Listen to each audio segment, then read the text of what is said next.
ก็ยังจำได้มาไหว้พ่อพระไสยได้ส่งน้ำขอพรทานประเพณีสงกรานต์บุญมันดาลได้พ่อเจ้าสายแนนเขาได้ส่งมาละสาวเวียงเอ๋ยปานลิขิตจากฟ้าฟ้าได้มาพบศพตากันให้หนุ่มไทยได้เจอนางในฝันนั่นแม่นสาวนอลาวน้อง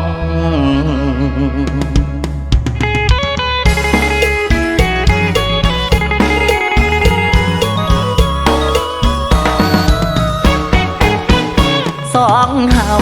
ได้มาเที่ยวงานเจอกันแบบบ่คาดบ่ฝันในงานที่วัดภูชัยเจ้าข้ามโคมมาเที่ยวน้องคายไหว้พ่อพระไสยทุกปีจัดกันยิ่งใหญ่คนเกี่ยวหลั่งไหลทั้งไทยและลาวผู้คนเกลียวกล่าวตั้งแต่เช้าจนเย็นต้องตายแต่แรกเห็นเจ้าเด่นในงานกว่าใครน้องสาวฟังลำนำกันผูกสัมพันธ์นุ่มไทยสาวลาวหอมปลาหมึกย่างหัวต้มลูกชิ้นหอมกลิ่นสาวลาวเจ้าสวยบาดใจให้เบาจนได้แลกลายแลกเบอร์กันไว้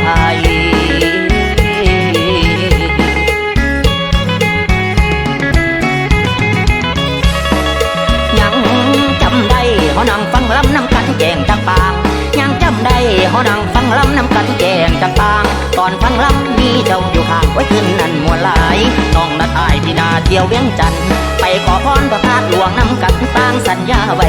ถ้ามาไทยพี่สิพาไปไหว้ขอพรพ่อพระไสยพระไสยโอ้ยนำเจ้าคือเก่า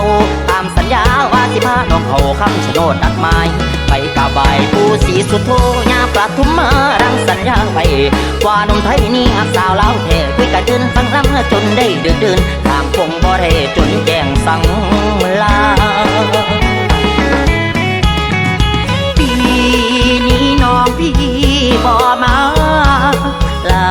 เจ้าลืมสัญญาแล้วบ่เป็นอย่างสาวลาวตัวผู้บ่าวไทยให้มารออยู่น้องคายไหว้พ่อพระไสยใจให้จดจอโทรไปขาดการติดต่อไลน์ไปก็มีจีลีหรือว่าเจ้านั้นแต่งงานบ้านนี้คงลืมสัญญาใดงานพระธาตุหลวงเพื่อน้องนั้นควงชายใหม่